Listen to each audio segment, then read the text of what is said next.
한 주간 있었던 정치권 소식 짚어보겠습니다. 네, 오늘 세 분과 함께합니다. 진성호 전 국회의원, 박상병 인하대 정책대학원 초빙 교수, 김남국 변호사 모셨습니다. 안녕하세요. 어서 오십시오. 네. 정상회담이 이제 며칠 남지 않았습니다. 한미 정상회담이요.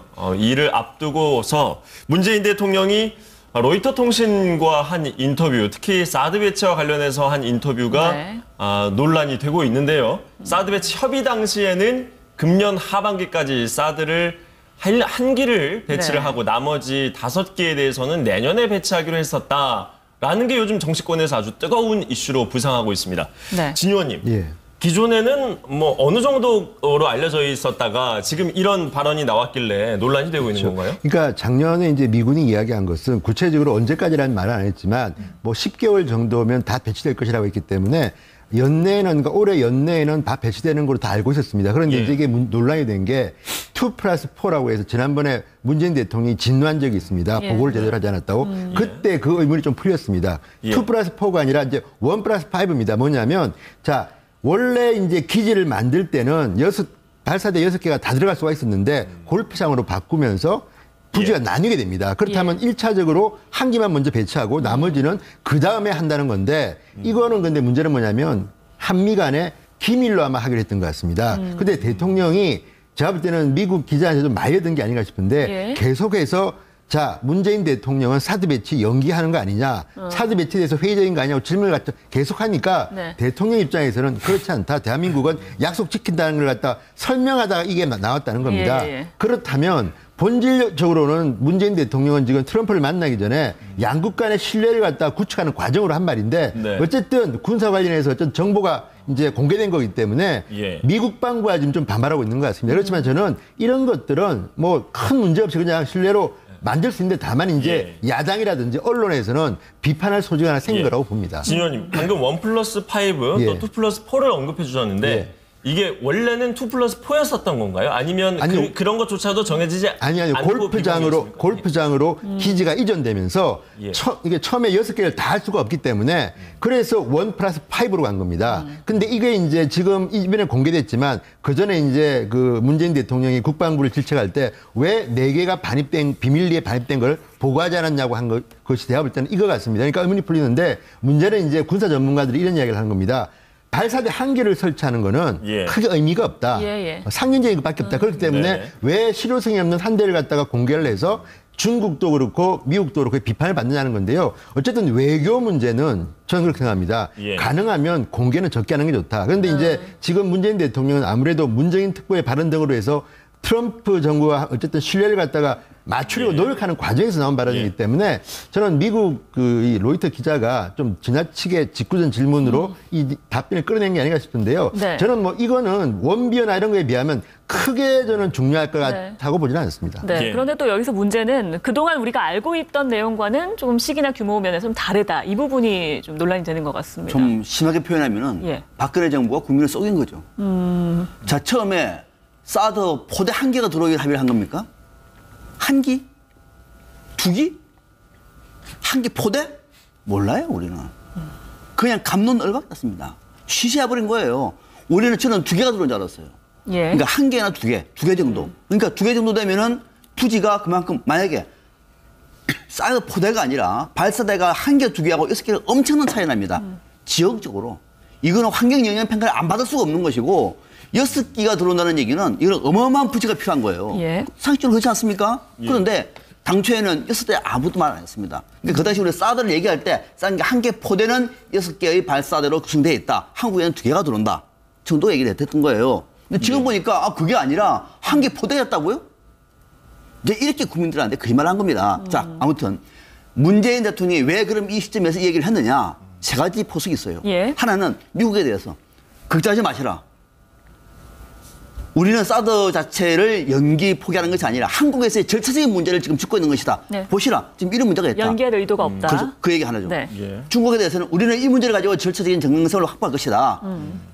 한국에 대한 무역 제재 풀어라. 또는 한국에 대한 경제 압박 풀어라. 그리고 북핵에 대해서 빨리 협상에 나서라라는 메시지가 있는 것이고 국내에 대해서는 지금까지 이런 식으로 사드 문제가 논의가 되어 왔다. 이들이 할 수 있는 거냐. 앞으로 이거를 공개적으로 투명하게 절차를 밟겠다라고 하는 3가지의 포석을 가지고 한미 정상회담을 앞두고 문재인 대통령이 나온 질문에 화답을 하는 방식으로 대응을 한 거죠. 예. 상당히 나름대로는 좀 전략적으로 또 어떻게 보면은 전체적인 분위기를 좀 더 매끄럽게 하기 위한 그런 큰 포석을 둔 것이다. 이렇게 평가할 수 있습니다. 그럼요. 어떤 연유에서인지 알 수 없지만 이런 모든 절차들이 앞당겨졌다라고 말한 것도 절차적 투명성을 좀 강조하기 위해서 한 발언이라고 볼 수 있을까요? 그럼요. 이제 이렇게 되버리면 미국도 이해할 수 있는 거죠. 미국의 사드 포대를 반대하는 거 아니다. 한국에서 이렇게 문제가 되는데 그냥 넘어가라고. 미국도 민주주의 국가입니다. 그러니까 미국에서도 국무장관이 그랬잖아요. 티ler슨이 리스펙트, 존중한다. 그렇게 나올 수밖에 없는 것이고 중국도 그렇게 된 거구나. 그래, 그러면은 한미 간의 그 문제를 풀어가지고 사드 문제와 관련해서 우리의 논의를 좀 더 발전시켜달라. 경제 보복, 경제 압박, 우리 그런 거 없다. 한국에서도 국회에서 자, 여러분, 한 개가 아니고요. 두 개도 아니고요. 한 개 포대랍니다. 그냥 넘어갑니까? 당연히 받아야 되는 거죠. 맞네. 이런 식으로 가기 위한 것이기 때문에 문재인 대통령 입장에서는 어쩌면은 지금 이 방식이 가장 적절한 방식인 거죠. 예. 그래요. 방금 박 교수님께서 지적해 주신 대로 이게 어떻게든 내년까지는 배치를 끝내겠다. 이렇게 미국을 향한 메시지라고 이제 말씀을 해 주셨는데 김 변호사님 또 일부에서는 이게 오히려 더 배치의 속도를 좀 늦춰지는 게 아니냐 이렇게 보는 시각도 있어요. 김 변호사님은 어떻게 바라보고 계세요? 그러니까 시간을 끌기 위한 어떻게 보면 전략적인 어떤 발상이라고 보입니다. 사실은 이게 뭐 기자가 우발적으로 어떤 던진 질문에 뭐 문재인 대통령이 낚여서 소위 말하는 낚여서 뭔가 이렇게 우발적으로 말한 것이 아니냐라는 어떤 그런 예, 어떤 예. 보는 시각도 있는데 네. 로이터 통신뿐만 아니라 다른 외신과의 인터뷰에서도 똑같은 발언을 했다라는 것을 보면 다분히 지금 박상병 교수님께서 분석하신 대로 이것은 다분히 전략적인 어떤 포석이 깔린 발언으로 봐야 될 것 같습니다. 그렇다고 한다면 문재인 대통령이 이러한 어떤 전략적인 어떤 이야기를 한 이유를 보게 되면 결국에는 시간을 갖자라는 이유로 보입니다. 예. 사실은 우리나라가 지금 사드 배치와 관련해서 여러 가지 문제점이 있지만 가장 큰 문제는 공론화 과정이 없어서 국민에게 동의를 구하는 절차가 없었다라는 점이 하나가 문제고요. 그다음에 이제 두 번째 문제는 이 사드 배치와 관련해서 주변국과의 어떤 외교 문제를 푸는 데에 전혀 노력을 하지 않았다는 점입니다. 그것 때문에 중국 같은 경우에는 굉장히 강하게 반발하고 있는 상황인데 예. 이 국면 속에서 사드 배치를 그냥 속전속결로 완전하게 그냥 다 배치를 해버리고 실전 운영을 하게 되는 순간 중국과의 어떤 협상이라든가 중국과의 어떤 갈등을 풀 수 있는 것이 방법이 하나도 없어버립니다. 그렇기 때문에 문재인 대통령으로서는 우리나라로서는 사드 배치와 관련된 시간을 조금 더 벌고 그 시간을 번 동안 중국과의 문제를 또 풀고 예. 그다음에 중국과의 문제를 푼과 동시에 결국에 사드 배치를 하는 것 자체가 북핵 문제로부터 시작되었기 때문에 그 시간 동안 북핵 문제를 해결하기 위한 뭔가를 시간을 볼 수 있기 때문에 문재인 대통령으로서는 이 1개 포대와 5개 포대는 내년까지 배치하기로 했다라는 시간에 대한 원론적인 합의를 밝힘으로써 우리는 할 수 있는 것까지 다 하기로 했고 이 합의된 내용을 전혀 지키지 않겠다는 것이 아니다. 지키는 것 그대로 하겠지만 다만 우리가 할 수 있는 이미 지금 1개 포대는 이상 들어왔지 않습니까? 그렇기 때문에 1개 발사대죠. 1개 발사대 이미 들어와 있는 상황이기 때문에 나머지와 관련해서는 조금 더 시간을 주고 해결을 하자라는 어떤 그런 포석이 깔려 있는 모습입니다. 그러니까 시간 끌기는 적절한 표현은 아닌 것 같아요. 만약에 환경 영향 평가를 했는데 국내법이 이게 안 된다라고 하면 못하는 겁니다. 예. 그것이 대한민국의 주권이에요. 대한민국의 헌법입니다. 그것이 우리 대한민국의 법치국가의 원칙이고 그래서 시간 끌기가 아니라 시간이 더 빨라질 수도 있는 것이고 예. 아예 안 될 수도 있는 것이고 늦춰질 수도 있는 것인데 시간 끌기 전략은 아니고 우리가 왜 한 기, 두 기가 왜 중요하냐면 예. 중국 입장에서는 이런 겁니다. 아니 대한민국이 북한의 핵미사일을 방한다고 얘기하면서 어떻게 사드 발사대를 한 대, 두 대만 갖다 놔? 그거는 힘이 없는 건데 결국은 북한 미사일이 아니라 미국에 대해서 레이더만 가동하겠다는 것 아니냐, 레이더만. 중국이 어떻게 하고 있는지 레이더만 가동하면서 말로는 북한 핵을 막겠다고 하는 것 아니냐라고 하는 의심을 살 수 있는 거예요. 왜? 포대가 6개가 아니라 1개, 2개만 있으니까 이번 기회에 보니까 6개가 다 들어왔네. 그러면은 북한의 핵을 막기 위해서 미국이 한 것을 막구나. 라고 하는 설득할 수 있는 명분도 생기는 거예요. 진작에 이렇게 해서 국민을 설득했으면 나가서 그를 쉬쉬하고 무슨 한미가 비밀 협의를 하고 미국에서는 제대로 얘기하는데 국내에서는 숨기고 무슨 일마저만 하다 보니까 결국 일이 꼬인 거거든요. 역시 이 문제를 아예 비공개를 했으면 몰라도 공개를 했으면 국민에게 절차적인 방법을 설명을 하고 동의를 구했으면 훨씬 더 좋았을 걸 쉬쉬하다 보니까 일이 더 꼬인 겁니다. 네, 이게 원래 이 한 세트라는 게 발사대가 6개입니다. 이거는 뭐 이미 그전에도 예고된 거기 때문에 이걸 가지고 뭐 우리가 왈가왈부할 필요는 없는 것이고 근데 문제는 뭐냐면 외교라는 게 실리가 있고 이제 명분이 있는데 저는 문재인 대통령이 이 과정의 투명성을 강조하기 때문에 이런 이야기를 하신 거지. 근데 결과적으로 볼 때는 지금 박 교수님도 잠시 이야기했지만 중국한테 빌미를 준 건 사실입니다. 왜냐? 괌도 지금 발사대가 3개거든요. 근데 발사대 1개면 거의 레이더 말고는 큰 의미가 없습니다. 예. 저기서 북한이 미사일 쐈을 때 발사대 하나로 쏘면요. 거의 그건 의미가 없는 거라고 합니다. 네. 군사 전문가들은. 그렇다 그러면 이걸 공개함으로써 나름대로 우리가 실리는 좀 손해를 보고 있다는 것이고요. 또 하나 저는 문재인 대통령의 의지는 좀 알겠는 게 예. 지금 어쨌든 간에 원비어의 사망 사건도 있고 또 사드 문제도 이미 문재인 대통령이 어떤 성향의 대통령인지 미국 정부는 알고 있습니다. 그리고 이미 6월 초에 트럼프 대통령은 사드 이야기를 보고받고 욕설까지 하면서 화를 냈다는 거 아닙니까? 그건 미국 정부의 입장입니다. 근데 문재인 대통령으로는 사드만 가지고 저 한미 정상회담하는 게 아닙니다. 저는 경제가 더 중요하다고 보는데 그러면 미국에 가기 전에 어쨌든 괜히 군사 문제로 얼굴 붉힐 이유가 없습니다. 오히려 저는 이 협상 전문가인 트럼프가 아마도 한미 FTA나 경제 문제를 갖다 굉장히 들고 나올 확률이 많고 예. 또 하나는 군사비 분담 문제도 있는데 그렇다면 가능하면 문재인 대통령의 외교 참모들은 문재인 대통령이 좀 편하게 한미 정상회담을 할 수 있는 여건을 만드는 게 중요합니다. 예. 그래서 저는 최근에 문재인 대통령이 하는 행보들을 보면 상당히 지금 이런 데 노력을 하고 있다. 예. 그렇다면 여기에 대해서 저는 외교 참모들이 좀 더 좀 조언을 잘해서 필요 없는 그 논쟁거리는 만들지 말았으면 좋겠다. 왜냐하면 이게 문재인 대통령의 외교 무대 대비입니다. 네. 그러니까 이분이 처음 트럼프를 만나는데 너무 골치 아픈 숙제들을 많이 던져놓으면요. 예, 예. 정말 힘들기 때문에 저는 이 정지 작업을 강경화 장관도 그렇고 좀 열심히 했으면 좋겠다는 생각이 지금 듭니다. 진 의원님 말씀해 주신 대로 사실 미중 사이에서 우리나라가 가지고 있는 아주 민감한 이슈들이 많지 않습니까? 뭐 한미 FTA 문제도 있고 등등 있는데 이 사드 문제가 미중 사이에서 가장 중요한 사실 외교 이슈입니다. 지금 이 사드의 속도를 어쨌든 지금 이 정부에서 이제 좀 더 천천히 가져가려고 하는데 이러한 전략이 미중 사이의 이 외교 게임에 있어서 실이 더 클까 아니면 득이 더 클까 이걸 가지고도 논쟁이 많습니다. 박 교수님 어떻게 보세요? 외교에서 가장 큰 힘은요. 그 나라가 힘이 있을 때 같습니다. 외교 사이에서 이쪽 나라를 숨기고 저쪽에서 이익을 찾는 방법은 어느 세계 어느 나라도 없습니다. 그건 오판입니다. 전쟁 때는 가능합니다. 전쟁 때는. 지금의 평상 국가에서는 뭐냐면은 우리의 주권 가지고 우리가 힘이 있을 때, 우리가 선택의 여지가 있을 때 한 개를 던지고 한 개를 얻을 수 있는 거지. 한 개를 얻을 만한 힘도 없으면 다 놓치는 거예요. 100년 전에 우리 조선이 그랬던 겁니다. 지금은 우리가 사드 문제는 대한민국 국민이 원하지 않으면 안 된다고 얘기하는 것이 가장 큰 이득인 거예요. 그리고 사드는 북핵을 막기 위해서 우리한테 필요하다라고 말하면 중국이 무슨 말 합니까? 대한민국의 안보를 대한민국 국민들이 원하는데 중국이 왜 앞장서요? 그것이 아닐 경우가 문제가 생기는 거거든요. 자, 그러면 지금 같은 경우는 문재인 대통령이 바로 그 점을 지금 짚고 있는 거예요. 자, 사드 문제는 이번에 방금 말씀하신 것처럼 외신과의 통화에서도 문재인 대통령이 항상 하는 얘기가 뭐냐면 사드 연기, 사드 포기 문제가 아니라 국내의 절차적인 문제가 있다. 예. 저도 사실은요, 이거 처음 알았습니다. 1+5, 2+4 처음 예. 알았어요. 저도 사드 문제를 방송에서 수백 번 얘기를 했음에도 불구하고 글도 쓰겠습니다. 뭐 몰랐습니다. 왜 저를 이렇게 바보를 만듭니까? 정부가. 처음부터 쉬쉬하든지 네. 그러니까 이런 식으로 와가지고 끊임없는 논쟁. 박근혜 대통령이 얘기했잖아. 찬성하느냐 반대하냐고. 우리한테 그것밖에 없는 거예요. 이게 얼마나 단순하고 무지한 발언입니까? 그러니까 이 문제를 가지고 우리가 논의를 할 수 있는 틀을 문재인 대통령이 만들고 있는 것이고 만약에 여기에 더해서 이 문제가 대한민국의 입장이 된다고 얘기하면 중국도 저는 이해하리라고 보고 미국도 이미 존중한다고 얘기했습니다. 그러면은 미국과 중국도 이 문제를 가지고 대한민국이 이 문제를 양국의 입장에 적극되지 않게 풀어나간다고 얘기하면은 주권 국가로서의 당연한 행동인데 중국이 반대할까요? 저는 상당 부분 지금보다는 더 진전되리라고 봅니다. 예.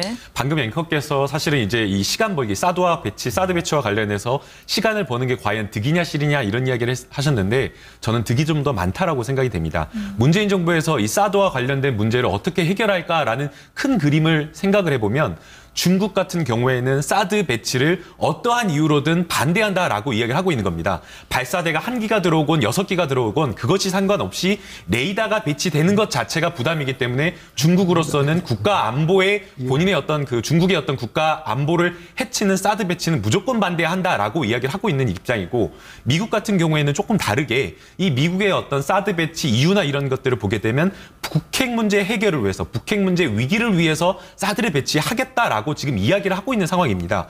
그렇기 때문에 우리나라로서는 이 문제를 해결하는 어떤 근본적인 방법을 생각한다라고 한다면 일단은 시간을 좀 번 다음에 시간을 번 기간 동안 중국과의 어떤 갈등을 조금 완화하고 그 다음에 할 수 있는 것은 가장 중요한 것은 결국에는 북핵 문제를 해결하는 겁니다.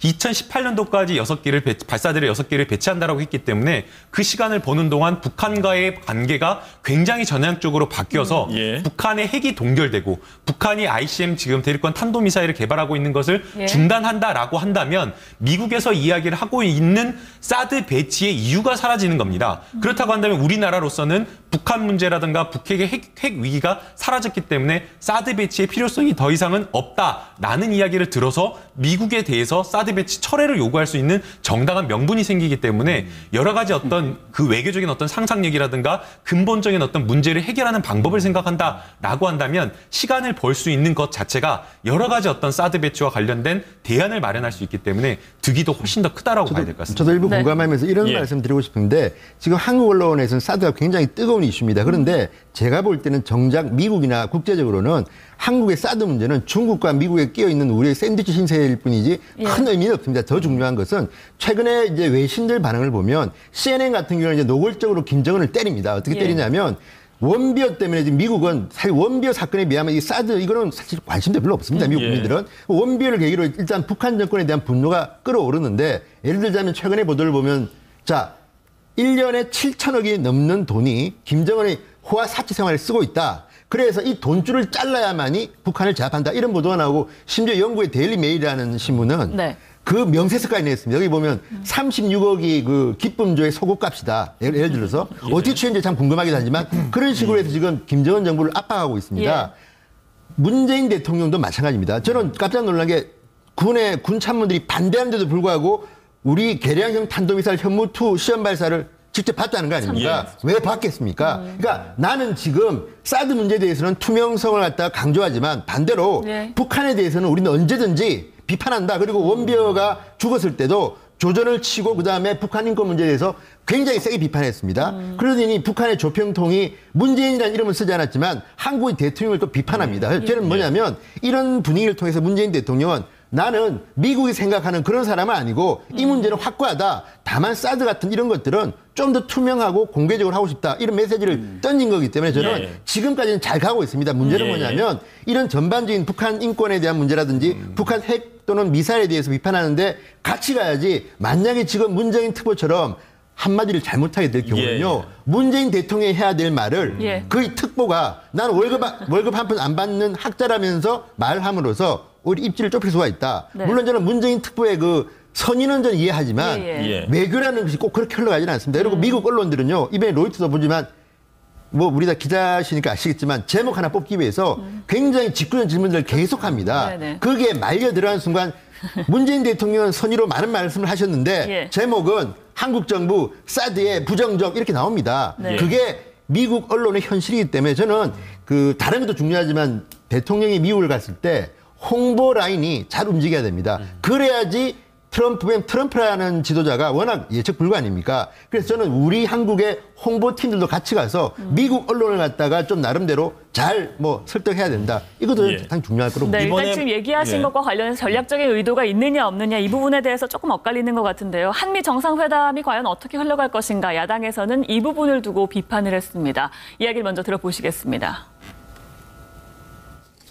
우리나라 안보의 최고 책임자인 대통령이 극도로 민감한 안보 문제인 사드 배치 현황을 이처럼 외국 언론에 공개한다는 것 자체가 지극히 부적절한 일입니다.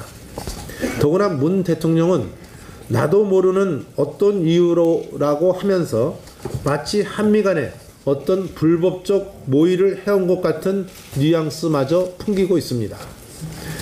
문재인 대통령이 한미 정상회담을 앞두고 어떻게 하든 사드 배치 연내 배치를 서둘러 온 미국의 길을 꺾고 협상의 주도권을 쥐겠다는 의도로 동맹국을 공격하는 것은 아닌지 참으로 우려스럽습니다. 그런데 이제 문재인 대통령 발언을 보면 마치 미국이 처음 약속한 걸 어기고 일방적으로 행동했다. 그래서 아마 미국이 국방부 아마 성명이 나온 것 같은데, 우리는 투명하게 진행했다. 이런. 그래서 저는 문재인 대통령이 한미 정상회담을 앞두고 왜 이렇게 불필요한 각을 세우는지 솔직히 잘 이해가 안 됩니다. 트럼프랑 한번 맞짱 뜨고 싶은 것 같아요. 네, 하태경 의원도 이제 불필요한 각을 세우는지 솔직히 이해가 안 된다 뭐 이런 얘기를 했는데 어떻게 보십니까? 저는 동의하지 않습니다. 네. 각을 세우는 게 아니죠. 지금 자유한국당도 대한민국의 정당 아닙니까? 지금 우리가 이번에 문재인 대통령이 이 얘기를 밝힌 것이 동맹국을 공격하는 겁니까? 왜 하지도 않는 얘기를 지금 공격한다면서 한미 간에 저렇게 이간질하고 있는 거죠? 저는 저거는 정무대 원내대표의 걱정은 알겠어요. 예. 그 지적 중에서는 이건 옳다고 봅니다. 대한민국 국민에게 먼저 설명했어야 된다. 왜 외국 기자와 설명을 하느냐, 먼저 하느냐. 그건 옳다고 봐요. 이 얘기를 가지고 문재인 대통령이 확보를 했으면 국민에게 먼저 얘기를 하는 것이 옳았는데 이것을 가지고 미국을 동맹국을 공격한다라고 얘기하는 건 이거는 제1야당 대표로서는 적절치 않고 또 더 중요한 것은 자, 이 상황에서 하태경 의원까지도 미국과 각을 세운다라고 하는 얘기는 그러면 미국과 각을 세우지 않기 위해서는 미국이 하자는 대로 하는 것이 각을 안 세우는 겁니까? 저는 의식 자체가 저는 문제가 있는 것 같아요. 우리가 할 수 있는 얘기를 하는 것이 오히려 우리가 협상이라든지 국제사회에서 우리의 목소리가 더 커지는 것이고 당연히 해야 할 일입니다. 이 문제에 관해서 우리가 할 수 있는 얘기가 있는 거예요. 지금도 이거는 저는 사드 배치가 미군이 부담하는 겁니까? 대한민국의 이 비용을 부담하는 겁니까? 역사대가 다 들어오는 겁니까? 안 들어오는 거 아무것도 모르는데 그냥 미국이 하자는 내내 이렇게 하는 것이 옳다는 얘기예요? 이게 한미 합의라는 가정하에 이제 미국이 저거는 하태경 의원은 저 문제 상당히 최근에 발언하는 것이 좀 건강했는데 이 발언만큼은 동의하지 못하겠습니다. 사실 야당이 지금 이렇게 반발하고 나서는 본질적인 이유는 어디에 있다고 봐야 될까요? 일단 지금 야당은 문재인 정부의 안보관에 대해서 의심을 하고 있습니다. 제 생각은 그렇습니다. 그리고 첫째 여야 간에 지금 이런 안보에 대한 신뢰가 성숙되지 않았다는 게 저는 문제인 것 같고 그럼에도 불구하고 저는 정우택 원내대표가 저 정도 비판을 할 수 있다고 보지만 다만 저는 이런 생각이 드는 게 자, 국내에서는 여야가 이렇게 경쟁하고 싸우는 게 맞다고 보지만 대통령의 외교 데뷔 무대에는 야당도 좀 도와줘야 된다. 왜냐하면요. 우리가 안에서는 싸우더라도 밖에 나가면 트럼프가 미국 우리의 혈맹이지만 또 그 관계에서는 경제적으로 주고받는 게 있지 않습니까? 그렇다면 저는 야당도 필요하면 지원해줘야 된다는 것이고요. 또 하나 문제는 이제 이 문제입니다. 저는 걱정하는 게 자, 그러면 미국 정부는 그럴 겁니다. 아니, 우리가 1조문 해가지고 우리 돈으로 좀 해주는데 니들 싫으면 하지 마. 그 다음에 트럼프는 이미 그 이야기 했습니다. 합의 내용도 아는지 모르는지 앞으로 우리가 한국에부터 이 미군 분담금을 더 받아내겠다. 그러면 이것도 제가 볼 때는 앞으로 이제 트럼프 만났을 때 중요한 이슈입니다. 사드는 제가 알기로는 거의 100% 미군이 돈을 내는 건데 앞으로는 당신들이 돈을 더 내라고 아마 요구할 겁니다. 이런 데에서 어떻게 할 건지 이거는 저는 여야 간에 같이 손잡고 저는 미국 정부하고 싸워야지 이런 경우는 너무 발목 잡혀서 안 나와보고 다만 저거 있지 않습니까? 비공개한 걸 갖다 공개한 것. 저는 이 부분에 대해서는 문재인 대통령이나 참모들도 조금 너무 구체적인 걸 많이 공개하는 거는 좋지 않다는 생각이 듭니다. 특히 아까 박 교수님 말씀처럼 왜 그걸 갖다 로이터 통신과 인터뷰에서 또 밝힙니까? 그러니까 이런 것들이 현명하지를 못한 것 같다는 생각이 좀 듭니다. 네. 사실 이제 문재인 대통령이 지금 로이터 통신과의 발언한 내용을 가지고 야당이 비판한 내용을 보게 되면 그 발언 내용을 굉장히 협소하게 봤고 또 그 협소하게 본 것을 조금 오해한 것이 아닌가라는 생각이 듭니다. 로이터 통신의 어떤 전체적인 어떤 맥락을 좀 볼 필요가 있는데요. 이 문재인 대통령이 앞서 이 발언을 하기 전의 내용을 보게 되면 미국이 가지고 있는 북한의 핵 위협에 대해서 우리나라도 함께 그 위험을 충분하게 공감하고 있다라는 표현을 했습니다. 그러면서 북한의 ICBM이 곧 실전 배치될 수 있다라는 그 이야기를 언급하면서 미국의 위기를 굉장히 공감하는 발언을 했고요. 그다음에 이제 지금 1개 포대와 5개 포대가 5개 포대는 5개 발사대는 2018년도까지 배치되기로 했었다라는 이 답변은 어디서 나온 이야기냐면 이 로이터 통신 기자가 질문을 할 때에 중단되거나 연기되는 것이 아니냐라는 그 질문에 대해서 아니다라는 이야기를 하면서 원래 미국과 우리나라가 합의된 대로 절차대로 진행되고 있다라는 이야기. 즉 미국에게 안심하라는 걱정하지 말라. 우리는 합의된 대로 이 사드를 배치하겠다라는 취지로 이야기를 한 것이기 때문에 그 부분에 더 방점이 찍혀 있었던 발이었다는 거죠. 그렇기 때문에 이것을 미국에 대해서 공격한다라거나 미국과 각을 세우겠다라고 보기에는 좀 어렵고요. 그리고 이제 사실은 28일, 29일 한미 정상회담이 지금 남아 있는 상황이기 때문에 어떤 협상이든 어떤 관계든 사실은 그 신뢰관계, 그러니까 좋은 우호적인 관계 속에서 긍정적인 어떤 결과가 나오는 것이지 적대적이거나 상호를 불신하는 어떤 상황 속에서 나오지 않는다라는 것은 미국이나 우리나라나 전부 다 외교 전문가들은 다 알고 있습니다. 그렇기 때문에 처음에 문재인 대통령이 취임하고 나서 북한과 관련된 어떤 외교적인 어떤 메시지가 미국과 조금 결이 다른 것이 아니냐라는 그런 이야기가 나왔습니다. 실제로 우리나라 그 문재인 대통령이 올해 이제 이번 달 3일에 사드 배치 사기가 이제 추가로 몰래 반입된 것과 관련해서 진상조사하라라고 이야기를 했을 때 미국에서는 살짝 우려 섞인 방향으로 지켜보고 있겠다라는 그런 취지의 발언을 했지만 22일 날 나온 어떤 외교 채널로서 나온 발명은 민주적인 어떤 절차나 국내의 문제를 굉장히 존중한다라는 이야기를 했기 때문에 미국과 우리나라의 어떤 외교적인 게 굉장히 좁혀지고 있는 상황이고 그런 어떤 로이터 통신과의 어떤 그런 대담이나 인터뷰 내용도 역시 마찬가지로 미국과의 이견을 좁히고 미국의 한미 동맹의 어떤 우호적인 어떤 그런 신뢰를 다지는 차원에서 나왔기 때문에 예. 야당에서 걱정하는 것처럼 뭔가 각을 세우다거나 아니면 협상의 주도권을 가지기 위해서 뭔가 조금 세게 공격한 발언은 아니라는 것 좀 그렇게 봐야 될 것 같습니다. 미국에서 어떻게 생각을 하고 있을지 또 한미 정상회담 분위기는 어떨지 한번 지켜봐야겠습니다. 다른 얘기로 넘어가 볼게요. 최순실 씨가 이대 비리와 관련해서 3년형 선고를 받았습니다. 또 재판부는 정유라 씨가 공모를 했다라고 이야기를 했는데요. 먼저 학사 비리 관련해서 전원이 유죄 판단을 받았는데 관련 영상 보시고 이야기 이어가겠습니다. 네, 저는 학교를 안 갔기 때문에 입학 취소는 당연히 인정을 하고요. 저는 제 전공이 뭔지도 사실 잘 모르고 저는 한 번도 대학교에 가고 싶어 한 적이 없었기 때문에 그 메달을 들고 가라고 했던 건 그때 어머니가 이거 메달 들고 가서 입학 사정관 하시는 분한테 여쭤보라고 가지고 가도 되냐고. 정윤회 딸로가 입학을 했다는데 제가 그 당시 전공이 이공계여서 그런지 그렇게까지는 잘 몰랐습니다. 그때 처음 들었습니다. 다시 한번 묻습니다. 정유라를 뽑으라는 지시를 했습니까? 전혀 그런 일 없습니다. 최순실, 정유라 부정 입학의 중심은 바로 김경수 씨다.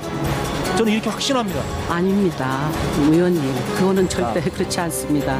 대학원생의 날 행사가 끝나고 나면서 맞습니다. 그 거짓증은 계속 들을 이유가 없어요. 제가. 아닙니다. 그건 진짜입니다. 신성한 이 국회장에서 다시 한번 분명하게 말씀드리겠습니다. 추경희 총장은 저한테 정유라 양을 뽑으라고 지시한 적이 없습니다.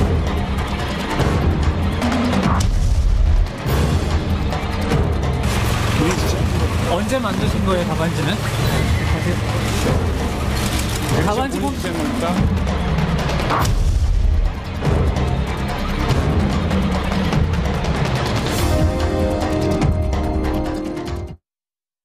네, 지금 나온 사람들 모두가 유죄 판단을 받았습니다. 그 이유로는 뭐 범행을 좀 부인했던 것도 크게 작용하지 않았나 이런 그렇죠. 이야기가 있는데요. 예. 그리고 또 저분들이 전부 다 아까 우리 잠시 봤지만 청문회장에서 상당 부분 거짓말을 했습니다. 네. 위증을 했습니다. 그런 것들도 참고됐고요. 저는 어쨌든 입시 비리나 학사 비리로 저렇게 시행을 갖다가 많이 때리는 재판을 최근에 거의 본 적이 없습니다. 저는 굉장히 강하게 때린 것이고요. 또 하나 재밌는 것은 유채경 교수가 그런 말을 했습니다. 나는 지금 30년 동안 쌓은 나 명예와 명성을 하루아침에 잃었는데 정작 정유라는 뭐 하고 있나 뭐 이런 이야기를 했는데 제가 봐도 저 재판부에서도 중요한 말을 한 게 최순실 씨가 딸 이야기할 때는 굉장히 긴장했다는데 일단 입시 비리에는 그러니까 입시하는 데에는 입시에는 공모한 게 아니라고 이야기했습니다. 그런데 반면에 대리 출석, 대리 시험 이런 거 있지 않습니까? 학사 비리는 공모했다고 했습니다. 그렇다면 학사 비리에 공모했다고 하더라도 저게 구속까지 시킬 만한 사안인지는 지금 대학생들도 아마 떨고 있을 겁니다. 대리 출석, 대리 시험 친 분들.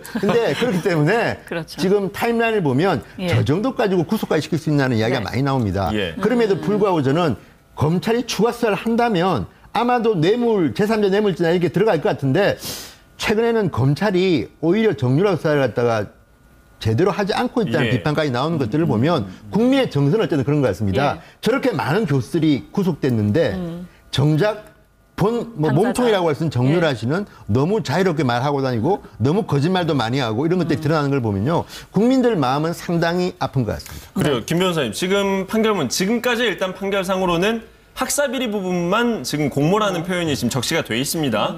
이렇게 되면은 만약에 수사가 여기에서 추가 수사가 없이 그냥 끝난다고 한다면 정유라 씨가 이것만으로도 이제 나중에 형을 구형을 받을 수 있는 겁니까? 어떻게 되는 겁니까? 유죄를 받을 가능성이 매우 높다라고 봐야 될 것 같습니다. 사실 이제 이 판결문 자체, 그러니까 형사 판결문이든 민사 판결문이든 단순하게 이게 판결문이 그냥 나온 것이 아니라 다 증거조사, 사실관계를 다 보고 증거조사를 한 다음에 나온 판결문이고 네. 그다음에 지금 이 재판부에서는 이 판결문이 사실은 이 공범 관계에 있는 정유라가 지금 수사받고 있는 상황이기 때문에 나중에 재판 받을 때에 이 판결문 자체가 증거로서 쓸 수 있다라는 것을 염두에 두고 판결문 문장이라든지 문구 하나하나 굉장히 신중하게 썼을 겁니다.